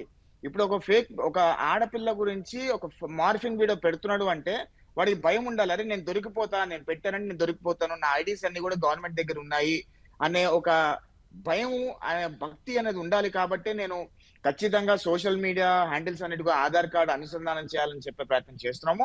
ఈ రిప్రజెంటేషన్ కూడా నేను పర్సనల్ గా కూడా సెంట్రల్ మినిస్టర్ గారిని కలిసి ఆ రిప్రజెంటేషన్ ఇవ్వడం జరిగింది. తప్పకుండా ఈ రెగ్యులేషన్స్ అనేది వస్తే తప్పకుండా ఇది కంట్రోల్ అయ్యే పరిస్థితి ఉండదు అని నేను భావిస్తున్నాను. సతీష్ గారు, ఇప్పుడు సాంకేతికంగా చూస్తే ఫేక్ న్యూస్, మార్ఫింగ్ వీడియోలు ఇట్లాంటి వాటిని పూర్తిగా గుర్తించడం, ఆపడం ఎంతవరకు సాధ్యం అంటారు? అలాగే ఇప్పటి వరకు ఉన్న అనుభవాలు ఏం చెబుతున్నాయి? ప్రస్తుతం ఏఐ ఎరా నడుస్తుంది. దాదాపుగా మనం వాట్సాప్ చెక్ చేసుకుంటే కొన్ని వీడియో మోడల్స్ వల్ల ఫేస్ని మార్ఫ్ చేసి వాట్సాప్లో వైరల్ చేసుకుంటూ ఉంటారు. వీటిని పూర్తిగా ఆపటం అన్నది అసాధ్యం. కానీ ఫేస్బుక్ లాంటి మీడియంలో అయితే కొంతవరకు సాధ్యపడుతుంది. ఎందుకంటే వాట్సాప్ అన్నది 1-to-1 కమ్యూనికేషన్ వెళ్తుంది. ఇదే ఫేస్బుక్ వచ్చేసరికి ఒక వీడియో అన్నది ఒక సర్వర్లో హోస్ట్ అవుతుంది, ఫేస్బుక్ వాళ్ళ సర్వర్లో హోస్ట్ అవుతుంది. సో కొంతవరకు ఫేస్బుక్ అయినా ఇన్స్టాగ్రామ్ అయినా ఇలాంటి వాటిల్లో కనుక జరుగుతూ ఉంటే కొంతవరకు ఫేక్ వీడియోస్ని రిపోర్ట్ చేసి ఆపడం జరుగుతుంది. అట్లాగే ఇప్పుడు వస్తున్న ఏఐ మోడల్స్ వల్ల ఆ ఇమేజ్ కానీ ఆ వీడియో కానీ ఏఐ రూపొందించిందా లేదా ఎక్కడైనా షూట్ చేయబడిందా అనేది క్లాసిఫికేషన్ కూడా చేయొచ్చు. ఎందుకంటే డీప్ ఫేక్స్ వచ్చాక డీప్ ఫేక్స్ని క్లాసిఫై చేసే సాఫ్ట్వేర్లు కూడా వస్తున్నాయి. సో ఇది పూర్తిగా ఆ కంపెనీ ఏదైతే సర్వర్ మెయింటైన్ చేస్తున్నాయో ఆ కంపెనీస్ ఈ డీప్ ఫేక్ డిటెక్టర్స్ని కనుక ఇంప్లిమెంట్ చేసి ఇంకా వాటిని బాగా ఆ technology specially deep fake detecting technologies కనుక అభివృద్ధి చేస్తే చాలా వరకు వీటిని కంట్రోల్ చేయగలుగుతాం. కానీ 1-to-1 కమ్యూనికేషన్ చేసుకునేవి లైక్ సిగ్నల్ కావచ్చు లేదా వాట్సాప్ కావచ్చు, ఇలాంటి వాటి దగ్గర కంప్లీట్గా నియంత్రించడం అన్నది అసాధ్యం, దాదాపుగా అసాధ్యం. కానీ కొన్నిసార్లు ఏమవుతుందంటే కొన్ని రకాల చైల్డ్ పోర్న్ లాంటివి కనుక చేస్తే ఆటోమేటిక్గా డిటెక్ట్ చేసి వాటిని స్టాప్ చేయగలుగుతున్నారు. కానీ ఇన్స్టెంట్గా అంటే బాగా పాపులర్ కాకుండా ఏదైనా కొత్త రూమర్ వచ్చిందనుకోండి, దాన్ని స్టాప్ చేయడం అనేది వాట్సాప్ లాంటి వాటిల్లో అయితే అసాధ్యమనే చెప్పుకోవచ్చు. కానీ కొన్ని రకాల ట్రూత్ ఫేక్ డిటెక్టర్స్ ఉన్నాయి. ఫర్ ఎగ్జాంపుల్ ట్రూవా కాదా చెక్ చేసుకోవడానికి కొన్ని రకాల ఫ్యాక్ట్ చెక్కర్ వెబ్సైట్స్ ఉంటాయన్నమాట. ఈ ఫ్యాక్ట్ చెకింగ్ వెబ్సైట్స్లోకి వెళ్తే ఆ పర్టికులర్ ఫర్ ఎగ్జాంపుల్ ఒక గవర్నమెంట్ వాళ్ళు ఫ్రీగా సిలిండర్స్ ఇస్తున్నారని చెప్పి ఒక అడ్వర్టైజ్మెంట్ వచ్చిందనుకోండి, ఒక యాడ్ వచ్చిందనుకోండి, అది అవునా కాదా చెక్ చేసుకోవడానికి ఫ్యాక్ట్ చెకింగ్ వెబ్సైట్స్ ప్రైవేట్వి ఉన్నాయి, అలాగే గవర్నమెంట్వి కూడా ఫ్యాక్ట్ చెకింగ్ వెబ్సైట్స్ చాలా ఉన్నాయి. సో వాటిల్లో చెక్ చేసుకుంటే బాగుంటుంది. దేవేంద్ర గారు, ఇప్పుడు ఎవరో అన్నారు, లేకపోతే కోర్టులు ప్రశ్నిస్తున్నాయనో, లేకపోతే ప్రభుత్వం ఆగ్రహంగా ఉందనో, ఇట్లాంటి విషయాల సంగతి పక్కన పెడితే అసలు ఇవాళ సోషల్ మీడియా వినియోగం చూస్తుంటే మీకేమనిపిస్తుంది? ముఖ్యంగా పొలిటికల్ పోస్టుల విషయంలో ఎలా ఉందంటారు? సోషల్ మీడియా అన్నది డెఫినెట్గా రెండు వైపులా పదునున్న కత్తి. మనకు ఎన్ని నెగిటివ్స్ ఉన్నాయో అన్ని పాజిటివ్స్ కూడా ఉన్నాయి. ఫర్ ఎగ్జాంపుల్, మనకు అమెరికాలో కేంబ్రిడ్జ్ అనలిటికా అన్న అంశం వచ్చినప్పుడు సోషల్ మీడియాని యూస్ చేసి పొలిటికల్ ఓరియంటేషన్ని ఇన్ఫ్లుయెన్స్ చేస్తున్నారు అని చెప్పినప్పుడు అది కేవలం అమెరికాలోనే కాదు, ప్రపంచవ్యాప్తంగా అదొక పెను సంచలనం. ఇక మీదట వ్యక్తులకు అసలు సొంత ఆలోచనలు అన్నవే ఉండవు. సోషల్ మీడియా ఈ అల్గారిథం ప్రోగ్రామ్స్ ఏవైతే ఉన్నాయో ఇవే మనుషుల యొక్క ఆలోచనలు కూడా కంట్రోల్ చేస్తున్నాయి అని అన్నారు. కానీ ఇదే సోషల్ మీడియాని యూస్ చేసి అరబ్ స్ప్రింగ్ అన్న ఫినామినా మనం చూసాం. ట్యునీషియా లాంటి కంట్రీలో ఇదే సోషల్ మీడియాని యూస్ చేసి డెమోక్రసీ వైపు కంట్రీలు మళ్ళీ. అదే టైంలో ఇదే సోషల్ మీడియాని యూస్ చేసి ఇందాక పెద్దలు చెప్పినట్లు పొలిటికల్ కన్సల్టెంట్స్, ఎస్పెషల్లీ ఈ పొలిటికల్ కన్సల్టెంట్స్ యొక్క మేజర్ గోల్ ఏముంటుంది అంటే ఎవరైతే తమని హైర్ చేసుకున్నారో వాళ్ళు గెలవాలి. సో దానికి మనం ఎథికల్గా బిహేవ్ చేస్తున్నామా, మోరల్స్ని పాటిస్తున్నామా, సొసైటీకి మనం మంచి చేస్తున్నామా, చెడు చేస్తున్నామా అన్నది వీళ్ళు ఆలోచించట్లేదు. సో పొలిటికల్ పార్టీలు కూడా గెలవడానికి ఏదైతే సూట్ అవుతుందో ఆ నరేటివ్స్ని అడాప్ట్ చేసుకుంటూ ఉన్నాయి. ఇది కేవలం ఏ ఒక్క పార్టీకో రిస్ట్రిక్ట్ కాదండి, అన్ని పార్టీలు ఇలాగే ఉన్నాయి, దాంట్లో సందేహమే లేదు. కేవలం ఇండియా కూడా రిస్ట్రిక్ట్ అయిన పద్ధతి ఏం కాదు, అన్ని దేశాల్లోనూ ఈ ప్రాబ్లం ఉంది. అందుకనే మనకు ఇండియా కన్నా ముందుగా యూయూలో ఈ ప్రాబ్లం వస్తే డిజిటల్ సర్వీస్ యాక్ట్ని 2022లో వాళ్ళు తీసుకొని వచ్చి సోషల్ మీడియా ప్లాట్ఫామ్స్కి మ్యాండేటరీ గైడ్లైన్స్ ఇచ్చారు. అక్కడ హేట్ఫుల్ కంటెంట్ని గవర్నమెంట్ ఐడెంటిఫై చేసి పర్టికులర్ ప్లాట్ఫామ్కి ఇన్ఫామ్ చేస్తే వితిన్ 24 అవర్స్లో దాన్ని రిమూవ్ చేయాలి, లేకపోతే 6% యాన్యువల్ రెవెన్యూ ఫైన్ విధించే అధికారం ఉంది. అదేవిధంగా మనకు జర్మనీలో 2017లోనే నెట్వర్క్ ఎన్ఫోర్స్మెంట్ యాక్ట్ని తీసుకొని వచ్చారు. అక్కడ దాదాపు 50 మిలియన్ల ఫైన్ వేస్తారు ప్లాట్ఫామ్కి. సో ఇక్కడ ఎందుకు ప్లాట్ఫామ్స్ని ఫైన్ వేస్తున్నారు వెస్టర్న్ కంట్రీస్లో? ఎందుకు అంటే యూజర్ పే చేసి ఇంటర్నెట్ను వాడుతున్నాడు. సో ఈ బర్డెన్ అన్నది ఒక క్లీన్గా ఉన్న ఒక ఇన్ఫర్మేషన్ ఇవ్వాల్సిన బాధ్యత అన్నది ప్లాట్ఫామ్స్ పైన ఉంటుంది. అదేవిధంగా స్టేట్ లెవెల్లో ఈ బర్డెన్ ఎవరిపైన ఉంది? మనకి ఇండియాలో NCRB statistics, national crime records bureau స్టాటిస్టిక్స్ని తీసుకుంటే కోవిడ్ పీరియడ్ తర్వాత సైబర్ క్రైమ్స్ అన్నవి hate speech, especially hate speech ఇష్యూలో 600% increase every year crime rate ఉంది, హేట్ స్పీచ్ రిజిస్టర్ అవుతున్న cases. So 600% crime rate increase అవుతున్నప్పుడు మనకు లా అండ్ ఎన్ఫోర్స్మెంట్ యొక్క కెపాసిటీస్ ఎంతవరకు పెరుగుతున్నాయి? For example cyber police stations ఇప్పటి వరకు ఒకే పోలీస్ స్టేషన్ కూడా లేని రాష్ట్రాలు 10కి పైగా ఉన్నాయి మన దేశంలో. అట్ ద సేమ్ టైం జ్యుడిషియరీలో ఈ కేసెస్ని ఎంత ఫాస్ట్గా రిజాల్వ్ చేయగలుగుతున్నారు? జ్యుడిషియల్ పెండెన్సీ అన్నది ఎస్పెషల్లీ ఈ సోషల్ మీడియా ఇష్యూస్ సంబంధించి చాలా హైగా ఉంది. సో స్టేట్ లెవెల్లో వీటిని అడ్రస్ చేస్తేనే సొసైటీలో ఉన్న ఈ మేజర్ ప్రాబ్లమ్ని రిమూవ్ చేయగలం. అదేవిధంగా ఈ ప్లాట్ఫామ్స్కి మనం ఐటీ ఇంటర్మీడియట్ గైడ్లైన్స్ తీసుకొని వచ్చినప్పుడు 36 అవర్స్లో కంటెంట్ని రిమూవ్ చేయాలి, లేకపోతే సేఫ్ హార్బర్ ప్రొవిజన్, మనకు ఐటీ యాక్ట్ సెక్షన్ 79 ఏం చెప్తుంది అంటే ప్లాట్ఫామ్స్లో ఇండివిజువల్స్ చేసే కంటెంట్కి ప్లాట్ఫామ్స్ రెస్పాన్సిబుల్ కాదు, దాన్నే సేఫ్ హార్బర్ ప్రోటోకాల్ అంటాం. సో దాన్ని ఇస్తున్నాం. ఒకవేళ గవర్నమెంట్ ప్లాట్ఫామ్స్కి సెట్ అయిన గైడ్లైన్స్ ఇచ్చి కంటెంట్ని రిమూవ్ చేయండి అని చెప్పి కూడా ప్లాట్ఫామ్స్ దాన్ని అధీర్ చేయకపోతే దాన్ని రిమూవ్ చేసే పవర్ని మనం ఇస్తున్నాం. అదేవిధంగా 2023లో మనకు అమెండ్మెంట్ తీసుకొని వచ్చి ఐటీ గైడ్లైన్స్ యాక్ట్కి ఫ్యాక్ట్ చెక్ని మ్యాండేటరీ చేశారు. గవర్నమెంట్ ఇది ఎవ్రీ డిపార్ట్మెంట్లో ఎందుకు మ్యాండేటరీ చేయకూడదు? ఫర్ ఎగ్జాంపుల్, ఒక చిన్న ఎగ్జాంపుల్, వాట్సాప్లో ఫార్వర్డింగ్ మెసేజ్ని కేవలం 5 మెంబర్స్కి రిస్ట్రిక్ట్ చేయడం ద్వారా ఎంత ఫేక్ న్యూస్ని అరికట్టగలుగుతున్నాం. సో ప్లాట్ఫామ్స్ లెవెల్లో మనం విధించే చిన్న చిన్న రిస్ట్రిక్షన్స్ చాలా పెద్ద రిజల్ట్స్ని ఇస్తాయి. ఇండివిజువల్ లెవెల్లో మనం చేయగలిగింది, ఫర్ ఎగ్జాంపుల్ మీకు ఫిన్లాండ్లో మీడియా లిటరసీ ప్రోగ్రామ్ అని స్కూల్ లెవెల్ కిడ్స్కి ఒక ప్రోగ్రామ్ ఉంది. యునెస్కో దీన్ని world best program in online adoption అని మనకు ట్యాగ్ కూడా ఇవ్వడం జరిగింది. ఆ ప్రోగ్రాంలో ఏం చేస్తున్నారు అంటే పిల్లలకి మొదట్లో నుంచి సోషల్ మీడియా అవగాహన ఎలా ఉండాలి, మీడియాలో ఉండే వివిధ రకాల కంటెంట్కి ఏ విధంగా రెస్పాన్స్ అవ్వాలి అని 6th క్లాస్ నుంచి ట్రైనింగ్ ఇస్తున్నారు. సో అటువంటి ప్రోగ్రామ్స్ మనకు ఇప్పుడు NEP 2020 తీసుకొని వచ్చాం, దాంట్లో ఎందుకు పెట్టలేకపోతున్నాం మనం? సో కేవలం ఇది పొలిటికల్ యాంగిల్లోనే చూడాల్సిన అవసరం లేదు, కానీ పొలిటికల్గా ఇది very important. At the same time social media ఇందాక పెద్దలు చెప్పినట్లు AI టెక్నాలజీని యూజ్ చేసి మనకు ఈ పోస్టింగ్స్ ఏదైతే ఉన్నాయో, ముఖ్యంగా మనకు 3 టైప్ ఆఫ్ పోస్టింగ్సే ఉంటాయి. టెక్స్ట్ ఫామ్లో ఉంటాయి, వీడియో ఫామ్లో ఉంటాయి, ఆడియో ఫామ్లో ఉంటాయి. సో AIని యూజ్ చేసి పర్టికులర్ టైప్ ఆఫ్ కంటెంట్ని 3 విధానాల్లోనూ రిమూవ్ చేయడానికి చాలా స్కోప్ ఉంది. సో స్టేట్ గవర్నమెంట్స్ అన్నవి ఆ విధంగా వెళ్ళాలి. మనకి ఇప్పుడు ఏదైతే స్టేట్ గవర్నమెంట్స్, ఆంధ్రప్రదేశ్ కావచ్చు, ఇంతకుముందు తీసుకొని వచ్చిన 2020లో కేరళ గవర్నమెంట్ తీసుకొని వచ్చింది, 2015లోనే మహారాష్ట్ర గవర్నమెంట్ కూడా ఒక లా దీనికి సంబంధించి తీసుకొని వచ్చింది. ఈ యాక్ట్స్ అన్నవి కేవలం ఇండివిజువల్ లెవెల్లో రిస్ట్రిక్షన్స్ పెట్టడానికి లిమిట్ అయిపోకూడదు. ఎందుకు అంటే ఇండివిజువల్ లెవెల్లో దీన్ని రిస్ట్రిక్ట్ చేయడం అన్నది హైలీ ఇంపాసిబుల్. సో ప్లాట్ఫామ్ లెవెల్లో, స్టేట్ లెవెల్లో మనకున్న గ్యాప్స్ని ఫిల్ చేసుకుంటూ, అదేవిధంగా సొసైటీలో ఉన్న ఈ పోలరైజేషన్, హేట్ రేట్ని తగ్గిస్తే అది ఆటోమేటిక్గా డిజిటల్ లెవెల్లో కూడా తగ్గిపోతుంది. యశ్ గారు, ఇప్పుడు ఈ ఆర్టిఫిషియల్ ఇంటెలిజెన్స్ కాలం వచ్చేసిన తర్వాత ఫేక్ మార్ఫింగ్ పోస్టులు ఇవన్నీ చాలా విపరీతంగా పెరిగిపోయాయి. అలాగే అదే ఆర్టిఫిషియల్ ఇంటెలిజెన్స్ను ఉపయోగించి కంట్రోల్ చేసే అవకాశం ఉందని కూడా దేవేంద్ర గారు అంటున్నారు. అయితే ఆ టెక్నాలజీ తెలిసిన వాళ్ళ సంగతి వేరు, అసలు నిజమేదో అబద్ధం ఏదో తెలియక, లేదా సాధారణంగా కొంత చిన్నపాటి అవగాహన ఉండి సోషల్ మీడియాలో ఉన్నవాళ్ళు, ఇలాంటి వాళ్ళు చట్టాలు అవన్నీ కంట్రోల్ చేసే లోపల అసలు వీటిని గుర్తించలేక చాలా ఇబ్బంది పడుతున్నారు. అలాగే హేట్ రేట్ని ఎదుర్కొంటున్నారు. వాళ్ళ పరిస్థితి ఏంటి?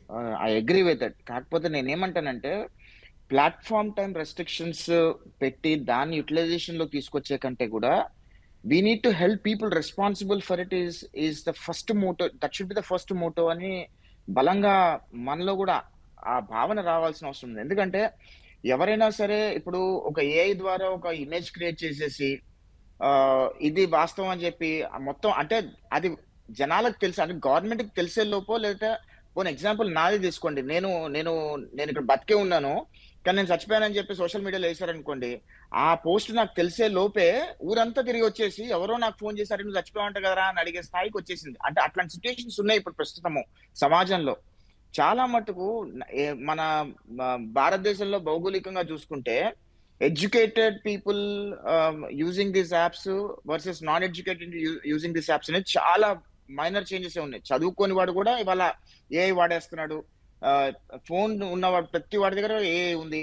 సో సిచ్యుయేషన్స్ అనేది చాలా ప్రాంప్ట్ గా, డ్రాస్టికల్ గా, ఫాస్ట్ గా స్ప్రెడ్ అవుతూ ఉన్నాయి. సో వీటిని కంట్రోల్ చేయాలంటే రెగ్యులేటరీ బోర్డ్ ద్వారా ప్లాట్ఫామ్స్ మీద రెగ్యులేషన్ పెట్టడమా, లేదా it has to be responsible for the citizens పెట్టడం అనేది wider broader discussion all together. కానీ నా అభిప్రాయం ఏంటంటేనండి, ఇక్కడ జనాల్లో హేట్ రేట్ తగ్గించడము అనేది ఎంత సాధ్యం అవుతుందో నాకు తెలియదు. కానీ ఎందుకంటే 2 పొలిటికల్ పార్టీస్ తీసుకుంటే, ఒక పొలిటికల్ పార్టీ అంటే ఇంకో పొలిటికల్ పార్టీ వాడికి హేట్ రేట్ ఉంటూనే ఉంటుంది. అది తగ్గించడం అనేది అసాధ్యం. అది అలానే ఈ పాలిటిక్సే కాకుండా వివిధ విషయాలు తీసుకున్నా డెఫినెట్లీ 2 కాయిన్స్ ఉంటాయి. ఒకరికి నచ్చచ్చు, ఒకటి నచ్చకపోవచ్చు. ఆ 100 మందిలో 50 మందికి నచ్చినా, 50 మంది నచ్చకపోయినా, 50 మందిని మనం డెఫినెట్ గా వాళ్ళు నచ్చేలా మనం చేయలేము. సో ఈ హేట్ రేట్, ఈ భావన వాళ్ళ మందిలో తగ్గించే కంటే కూడా నేను అంటుంది ఏంటంటే రెస్ట్రిక్షన్స్ మోడ్ లోకి వెళ్లాల్సిన అవసరం ఉంది. ఇప్పుడున్న పరిస్థితులు, ఇప్పుడున్న మన టెక్నాలజీ ఇవాల్వ్ అవుతున్న పరిస్థితుల్లో ఖచ్చితంగా రెస్ట్రిక్షన్ మోడ్ లోకి వెళ్ళాలి. ఈ రెస్ట్రిక్షన్ మోడ్ ఏంటి? భావ ప్రకటన స్వేచ్ఛ హరించేస్తున్నారు అనే మాట కాకుండా, ఈ రెస్ట్రిక్షన్ మోడ్ అనేది రెస్పాన్సిబిలిటీని క్రియేట్ చేసే విధంగా ఉంటే గనక ఖచ్చితంగా ఇలాంటివి చాలా మటుకు కంట్రోల్ చేయొచ్చు డ్రాస్టికల్ గా. ఓ చిన్న ఉదాహరణ చెప్తాను సార్. బాస్టన్ అనే ఇక్కడ స్టేట్ ఉంది. ఆ స్టేట్ సెనేటర్ మీద ఒక ఫేక్ న్యూస్ స్ప్రెడ్ చేస్తే, ఆ ఫేక్ న్యూస్ స్ప్రెడ్ చేసిన నిమిషాల్లోనే వాళ్ళు ఎక్కడున్నారు ఏంటి అని వాళ్ళని తీసుకొచ్చి లోపల శిక్ష చేస్తే, దాని తర్వాత ఇప్పుడు అమెరికాలో ఏదైనా ఫేక్ న్యూస్ ఏదైనా తిప్పాలి అంటే కూడా భయపడుతున్నారు జనాలు. అంతెందుకండి, ప్రెసిడెంట్ ట్రంప్ గారి మీద ఎన్నో రకాల వివాదాస్పద నిర్ణయాలు తీసుకుంటున్నారు. దాని మీద అందరికీ రకరకాలుగా ఉన్నాయి. కానీ ఎవ్వరు కూడా ఇక్కడ ఎందుకు పోస్ట్ గానీ, వాళ్ళ భావ ప్రకటన స్వేచ్ఛ ఉన్నా గానీ ఆయనకు వ్యతిరేకంగా వెళ్ళి మాట్లాడే ప్రయత్నం చేయట్లేదు. అది నియంత్రిత కాదు, రెస్పాన్సిబిలిటీ క్రియేట్ చేస్తే ఖచ్చితంగా కొన్ని ఒపీనియన్స్ అనేది, ఆయనకున్న ఒపీనియన్ అనేది కొన్ని పాలిసిటీ వేలో పెట్టే ప్రయత్నం చేయొచ్చు అనే అభిప్రాయంలో భాగంగానే రెస్పాన్సిబిలిటీ క్రియేట్ చేయాలనుకుంటున్నామండి. సతీష్ గారు, ఇప్పుడు సోషల్ మీడియా ఖాతాల్లో చాలా విచ్చలవిడిగా వరదలాగా వచ్చేస్తూ ఉంటాయి. వాటిల్లో ఏది కరెక్టు, ఏది అబద్ధం, ఏది తప్పు అని తెలుసుకోవాలంటే చాలామంది కష్టం. దీనికి సంబంధించి ఏమైనా ఫిల్టర్లు, యాడ్ ఆన్లు లాంటి సాంకేతిక సాధనాలు ఉన్నాయా? ఒక కామన్ సోషల్ మీడియా యూజరు ఏం చేయొచ్చు? ముందుగా ప్రతి ఒక్కరికి కూడా కావాల్సింది కామన్ సెన్స్. ఏదైనా ఒక సోషల్ మీడియాలో ఒక మెసేజ్ కానీ, ఇమేజెస్ కానీ, వీడియోస్ కానీ వస్తే వాళ్ళు థింక్ చేయాలి. THINK అంటే వేరే వాళ్ళకి ఫార్వర్డ్ చేయడానికి ముందు they have to think. T అంటే ట్రూవా కాదా చెక్ చేసుకోవాలి. అసలు నిజమా కాదా ఎక్కడ చెక్ చేసుకోవచ్చు? ఫ్యాక్ట్ చెక్కర్స్ లాంటి వెబ్సైట్లలోనూ కొన్ని రకాల గవర్నమెంట్వి ఉంటాయి, ప్రైవేటివి కూడా ఉంటాయి. అలాంటి వెబ్సైట్స్లో ఫ్యాక్ట్ చెక్కర్స్ దాంట్లో వెతుక్కోవాలి. రెండోది హెచ్ అంటే హెల్ప్ఫుల్ మెసేజ్ అయితేనే ఫార్వర్డ్ చేయాలి. లేదు హెల్ప్ఫుల్ మెసేజ్ కాకపోతే అది ఫార్వర్డ్ చేయకూడదు. ఐ అంటే ఇన్స్పైరింగ్ మెసేజ్. అది ఆ మెసేజ్ ఫార్వర్డ్ చేయడం వల్ల ఎవరికైనా ఇన్స్పైర్ అవుతారు. ఫర్ ఎగ్జాంపుల్ అబ్దుల్ కలాం గారు మెసేజెస్ ఉంటాయి. అబ్దుల్ కలాం గారు టీచర్స్ సంబంధించిన ఓత్ ఒకటి క్రియేట్ చేశారు, 10 points ఓత్. అలాంటివి షేర్ చేస్తే ఇన్స్పైర్ అవుతారు. ఒకవేళ ఇన్స్పైర్ మెసేజ్ కాకపోతే షేర్ చేయకూడదు. N for necessary. అసలు ఈ మెసేజ్ ఫార్వర్డ్ చేయడానికి అవసరం లేదా ఆలోచించాలి. అలాగే చివరిది H for helpful message. Helpful message అని షేర్ చేయాలి, లేకపోతే షేర్ చేయకూడదు. ఇలా ప్రతి ఒక్కళ్ళు కూడా స్వీయ నియంత్రణ. ఈ మెసేజ్ 10 మందికి ఉపయోగపడుతుందా, ఉపయోగపడదా, ఉపయోగపడితేనే షేర్ చేయాలి. అన్నెసరీగా హేట్రెడ్ క్రియేట్ చేయడం కానీ, అన్నెసరీగా అబ్యూస్ చేయడం కానీ, అన్నెసరీగా ఇలాంటివి అన్నెసరీ థింగ్స్ షేర్ చేయడం వల్ల వాళ్ళకు కూడా ఒక రకంగా బ్యాడ్ రిమార్క్సే వస్తాయి. ఒకరిని హేట్ చేయడం అన్నది కంప్లీట్గా వేరు. అండ్ కన్స్ట్రక్టివ్ క్రిటిసిజం అన్నది యాక్సెప్ట్ చేయొచ్చు. భావ ప్రకటన స్వేచ్ఛల్లో ఖచ్చితంగా కన్స్ట్రక్టివ్ క్రిటిసిజం అన్నది యాక్సెప్ట్ చేయాలి.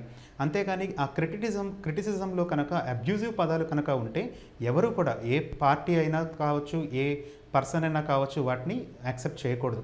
ముఖ్యంగా వాడే పదాలు, ఎలాంటి పదాలు వాడాలి అన్నది వాళ్ళు చెక్ చేసుకోవాలి. ఆ పదాలు బట్టి అది కన్స్ట్రక్టివ్ క్రిటిసిజమా లేకపోతే అబ్యూజివ్ లాంగ్వేజ్లో వాడుతున్నారన్నది చూస్తారు. దేవేంద్ర గారు, ఇప్పుడు వివిధ రాజకీయ పార్టీలు, సోషల్ మీడియా విభాగాలు, లేకపోతే అవి చేస్తున్న ఫేక్ ప్రచారాలు ప్రభుత్వాల్ని తలకిందులు చేసే పరిస్థితి వరకు వచ్చింది. ఈ పరిణామాలని ఎలా చూడాలి?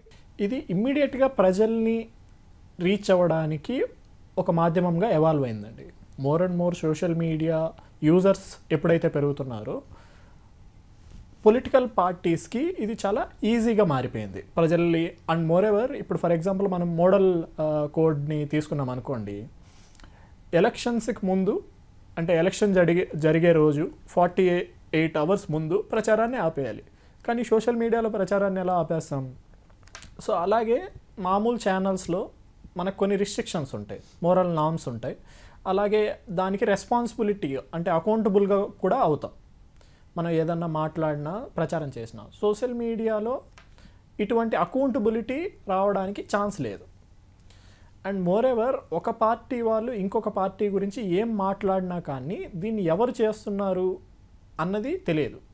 ఇంకొక భయంకరమైన రీసెంట్ ట్రెండ్ ఏంటి అంటే న్యూట్రల్ ఇన్ఫ్లుయెన్సర్స్ ఎవరైతే ఉంటారో వాళ్ళ చేత మనకు కావాల్సిన కంటెంట్ని చేపించుకోవడం. సో ఇవన్నీ కూడా కలిసి సోషల్ మీడియాని పొలిటికల్ పార్టీస్కి ఒక అడ్వాంటేజియస్ థింగ్గా మారిపోయిందనమాట పొలిటికల్ పార్టీస్కి. అండ్ మోరెవర్ ఇందాక పెద్దలు చెప్తున్నట్లు మనకు ఇండివిజువల్ లెవెల్లో ఎందుకు కంట్రోలింగ్ కష్టమవుతుంది అంటే, అండ్ మోరెవర్ సోషల్ మీడియాలో ఉన్న పాజిటివ్ ఎఫెక్ట్స్ని నెగిటివ్గా ఎలా మారుస్తున్నారు అంటే, ఫర్ ఎగ్జాంపుల్ ఒక అతను కన్స్ట్రక్టివ్ క్రిటిసిజమే చేస్తూ ఉన్నా కానీ మన పార్టీ పవర్లో ఉంటే వాళ్ళపైన ఫోర్స్ని ఇంపోజ్ చేస్తున్నాం. అండ్ మనకు అది జ్యుడిషియరీలో ఆ కేసు నుంచి అతను బయటపడేటప్పటికీ కొన్ని డెకేడ్స్ కూడా గడిచిపోతూ ఉంటాయి. మన లా అండ్ ఆర్డర్ సిస్టంలో మనం గాంధీ గారి ప్రిన్సిపల్ని ఫాలో అవుతూ ఉంటాం. 100 మంది తప్పు చేసిన వాళ్ళు తప్పించుకున్నా పర్లేదు కానీ ఒక్క నిర్దోషికి కూడా శిక్ష పడకూడదు అని. కానీ ఇక్కడ ఏం జరుగుతుంది, పొలిటికల్ పార్టీస్ తమకు పర్సనల్గా ఉన్న వెండెట్టాస్ని ఇంట్రెస్ట్ని దృష్టిలో ఉంచుకొని ఎవరు పవర్లో ఉంటే వాళ్ళకి ఎవరైతే సపోర్ట్ చేస్తున్నారో ఆ సోషల్ మీడియాకి పేమెంట్ చేసిన దాఖలాలు కూడా చూసాం. ఆంధ్రప్రదేశ్లోనే కొన్ని సోషల్ మీడియా ఛానల్స్కి ఏపీ ఫైబర్ నెట్ నుంచి ప్రభుత్వానికి కొంతమంది వ్యక్తులకి సంబంధించిన పోస్టులు పాజిటివ్గా పెట్టడానికి డబ్బులు ఇచ్చిన పరిస్థితులను చూసాం. ఇది కేవలం ఆంధ్రప్రదేశ్లోనే కాదు, అన్ని రాష్ట్రాల్లోనే ఉంది. అన్ని పార్టీలు కూడా పవర్ని అబ్యూస్ చేశాయి. అదేవిధంగా ఎప్పుడైతే కొంతమంది వ్యక్తులు నిజాలని బయటికి తీసి కన్స్ట్రక్టివ్ క్రిటిసిజం అని ఏదైతే చెప్తున్నామో దానిలో భాగంగా ప్రభుత్వం చేస్తున్న తప్పుల్ని వెత్తి చూపిస్తున్నప్పుడు వాళ్ళని టార్గెట్ చేసుకోవడానికి ఇటువంటి లాస్ని వాడే ప్రమాదం ఉంది. అందుకనే సుప్రీంకోర్టు గైడ్ లైన్స్ ఇచ్చినా సరే లేదా గవర్నమెంట్స్ లా రూపంలో తీసుకొని వచ్చినా సరే ఈ బ్యాలెన్స్ అన్నది చాలా జాగ్రత్తగా డివైస్ చేయాలి. అండ్ ఒకవేళ ఒక వ్యక్తి చెయ్యని తప్పుకి సోషల్ మీడియాలో పనిష్ చేసే సిచ్యువేషనే వస్తే అతను బయటపడడానికి మార్గాల్ని కూడా ఈ లాలోనే రూపొందించాలి. పొలిటికల్ పార్టీల పైన కూడా ఈ బాధ్యత ఉంది. ఎందుకు అంటే end of the day political parties are also answerable to the people.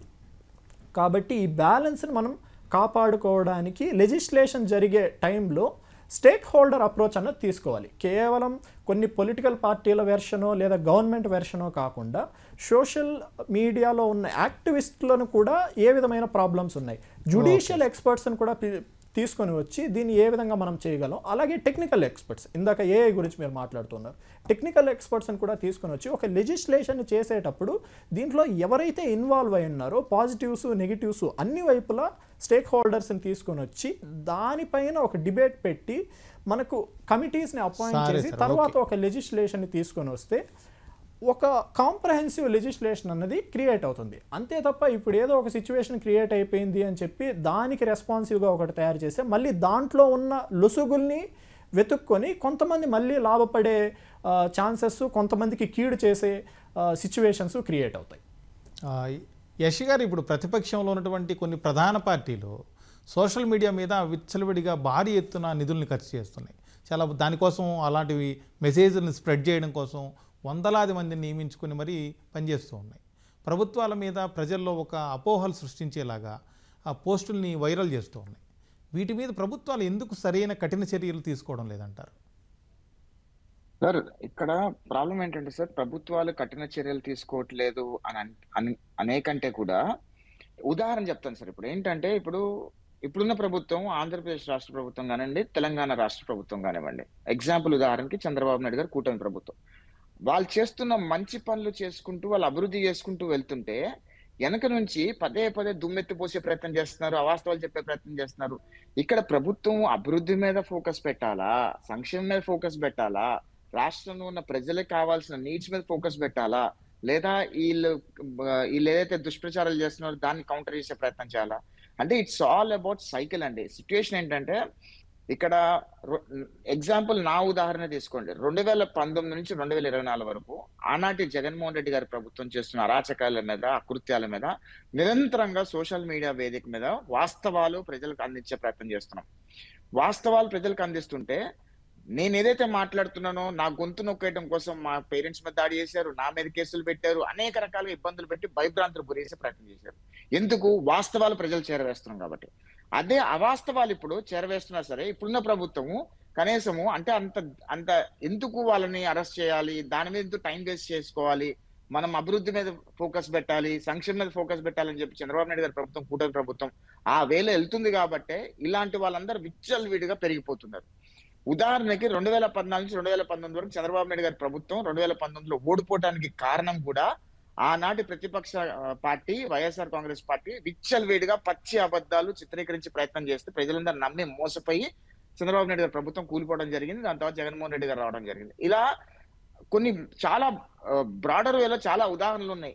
ఏ రకంగా ఈ పొలిటికల్ కన్సల్టెన్సీ పెట్టుకొని కొన్ని లక్షల కోట్ల రూపాయలు సోషల్ మీడియా ప్లాట్ఫామ్ ఖర్చు పెట్టి ప్రజల్లో అన్ని అబద్ధాలు నింపే ప్రయత్నం చేస్తున్నారు, అబద్ధాలు చిత్రీకరించే ప్రయత్నం చేస్తున్నారు, మనం చూస్తూనే ఉన్నాం.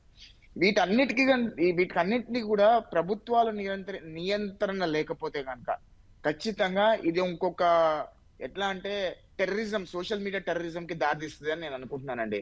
ఎందుకంటే సోషల్ మీడియాలో కూడా ఈ రోజుకి ఇప్పుడు జరుగుతున్న పరిణామాలకి ఉగ్రవాదులు ఒకప్పుడు అంటే టెక్నాలజీ లేనప్పుడు ఉగ్రవాదులు ఏ రకంగా అయితే దేశాలను ధ్వంసం చేయాలనుకొని ప్లాన్లు వేసే వాళ్ళు ఉన్నారో ఈ రకంగా ఇప్పుడు సోషల్ మీడియా ప్లాట్ఫామ్ లో ఉగ్రవాదం అనేది ఇనిషియల్ స్టేజ్ లో ఉంది. దీన్ని కంట్రోల్ చేయకపోతే కనుక ఆ సోషల్ మీడియా ఉగ్రవాదం అనేది చాలా భయంకరంగా, చాలా దారుణంగా ముందుకెళ్ళి అది ఎంతో కొంత సొసైటీని డ్యామేజ్ చేసే అంత ప్రమాదం కూడా ఉంది అన్న అభిప్రాయం. దానిలో భాగంగానే సెంట్రల్ గవర్నమెంట్ ఖచ్చితంగా ఇది next parliament social media acting కోసం కానివ్వండి, దీనిలో కట్టడి చేసే దాని మీద చర్యలు తీసుకొని దాన్ని కొలిక్కి తీసుకొచ్చి రెస్ట్రిక్షన్ ఫార్మాట్ లో తీసుకొస్తే ఖచ్చితంగా ప్రజలకు బాగుంటుందని నా అభిప్రాయం. సతీష్ గారు, ఇప్పుడు సోషల్ మీడియాలో ఇష్టారాజ్యంగా ఎవరి మీదైనా ఏమైనా పోస్టులు చేయొచ్చు, అదేమని గట్టిగా ప్రశ్నిస్తే మాత్రం భావ ప్రకటన స్వేచ్ఛ అంటారు. ఇది ఎంతవరకు సమర్థనీయం? అసలు ఇలాంటి వాటి నియంత్రణకు వచ్చే చట్టాలు ఏ విధంగా ఉండాలి? అంటే ఒకప్పుడు సెక్షన్ 66A అన్నది ఒకప్పుడు ఉండేది, దాని తర్వాత స్క్రాప్ చేశారు. బట్ అయినప్పటికీ కూడా కొన్ని రకాల సెక్షన్స్ ఉన్నాయి మనకి. 63 కావచ్చు, 64 కావచ్చు సెక్షన్ ఐటీ యాక్ట్లో. అలాగే ఐపీసీలో అయితే 499 కావచ్చు, 500 కావచ్చు. ఈ సెక్షన్స్ ఏంటంటే ఎవరినైనా అబ్యూస్ చేయటము, లేదా స్పెషల్లీ ఉమెన్ రిలేటెడ్గా ఎవరినైనా అబ్యూస్ చేయటము, లేదా డిఫేమ్ చేయటము, ఎవరినైనా వాళ్ళని అవమానించడము, ఇలాంటి వాటికైతే ప్రస్తుతానికి కూడా అలాంటి సెక్షన్స్ అయితే ఉన్నాయి. 499 కావచ్చు, 500 సెక్షన్. అలాగే ఐపీసీలోనే 504 ఒకటి, 505 ఒకటి.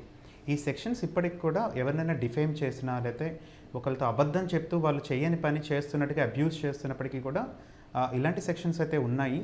బట్ దాన్ని ప్రాపర్గా ఇనిషియేటివ్ అయితే చేయాలి. బట్ ఈ సెక్షన్స్ని మిస్యూజ్ చేసుకోకుండా చూడటం కూడా ప్రభుత్వం చూసుకోవాల్సిన బాధ్యత. ఎందుకంటే కన్స్ట్రక్టివ్ క్రిటిసిజం ప్రతి ఒక్కరు యాక్సెప్ట్ చేయాల్సిందే. కన్స్ట్రక్టివ్ క్రిటిసిజం కాకుండా ఇంకేదన్నా పబ్లిక్ యాక్టివిటీస్లో, అది కూడా ఎవరిని పడితే వాళ్ళు మళ్ళీ క్రిటిసైజ్ చేయడానికి కూడా లేదు. పబ్లిక్ యాక్టివిటీస్లోనే క్రిటిసిజంకి కొంతవరకు యాక్సెప్టెన్స్ ఉంటుంది. ఎవరైనా ఒక డ్యాన్స్ బాగాలేదనో, ఒక పాట బాగాలేదనో కన్స్ట్రక్టివ్గా మాట్లాడటం వేరు. అది పబ్లిక్ ప్లాట్ఫామ్స్లో తెలియచేయడం కన్నా మంచి అన్నది మైక్లో చెప్పండి, చెడు అన్నది చెవిలో చెప్పండి అన్నట్టుగా ఎవరైనా ఒక వ్యక్తి సరిగ్గా చేయలేకపోతే, పెర్ఫార్మెన్స్ సరిగ్గా లేకపోతే, ఫర్ ఎగ్జాంపుల్ సరిగ్గా డ్యాన్స్ చేయలేదు, కింద అబ్యూజివ్ కామెంట్స్ చేయడం కన్నా ఆ పర్సన్కి పర్సనల్గా చెప్పుకోవడం బెటర్. లేదు ఆ అబ్యూజివ్ కామెంట్ చేయడం వల్ల వాళ్ళు బాగుపడతారు, ఆ డ్యాన్స్ బాగా చేస్తారు నెక్స్ట్ టైం అనుకుంటే కొంతవరకు కన్స్ట్రక్టివ్ కామెంట్గా చేయొచ్చు. అంతేకాని డిస్ట్రక్టివ్గా, కృంగిపోయేట్టుగా, ఇంకా ఎప్పటికే డ్యాన్స్ చేయకుండా ఉండాలి అన్న తపన ఆలోచన రానివ్వకుండా కమెంట్స్ చేయకూడదు. ఇది కేవలం పొలిటికల్ రిలేటెడ్గానే కాదండి. దాదాపు ఎవరైనా ఒకటి అచీవ్ చేస్తుంటే బార్కింగ్ డాగ్స్ అయితే చాలా ఉంటాయి. కుక్కలు అరుస్తూనే ఉంటాయి. ఒక ఏనుగు రోడ్డు మీద వెళ్తుంటే అరుస్తున్నాయి కదా అని చెప్పి ఏనుగైతే ఆగదు. కానీ మనుషులైతే చాలామంది కృంగిపోతున్నారు. ఇలా అబ్యూస్ చేస్తున్నారు నన్ను. నెగిటివ్ కామెంట్స్ 100 పాజిటివ్ కామెంట్స్ వచ్చి 1-2 నెగిటివ్ కామెంట్స్ వచ్చిన ఆ రోజు నైట్ అంతా కూడా నెగిటివ్ కామెంట్స్ గురించి ఆలోచించే వాళ్ళు చాలామంది ఉన్నారు. అందరూ లైట్గా తీసుకోలేరు, చాలామంది హర్ట్ అవుతుంటారు. నెక్స్ట్ యాక్టివిటీ చేయకుండా ఆపేస్తుంటాయి కొన్నిసార్లు నెగిటివ్ కామెంట్స్. సో ప్రతి ఒక్కళ్ళు కూడా మనం ఆన్లైన్లో పోస్ట్ చేస్తున్న వాటికి అది నిజంగా అవసరమా, పబ్లిక్లో చెప్పాల్సిన అవసరమా అని ఆలోచించాలి. చెడు అయితే చెవిలో చెప్పాలి, మంచి అయితేనే మైక్లో చెప్పాలి ఎవరైనా సరే. Thank you sir. Thank you Satish గారు డిస్కషన్లో పార్టిసిపేట్ చేసినందుకు. అలాగే థ్యాంక్ యూ దేవేంద్ర గారు, థ్యాంక్ యూ యష్ గారు. ఇది వాళ్ళ ప్రతిధ్వని. నమస్కారం.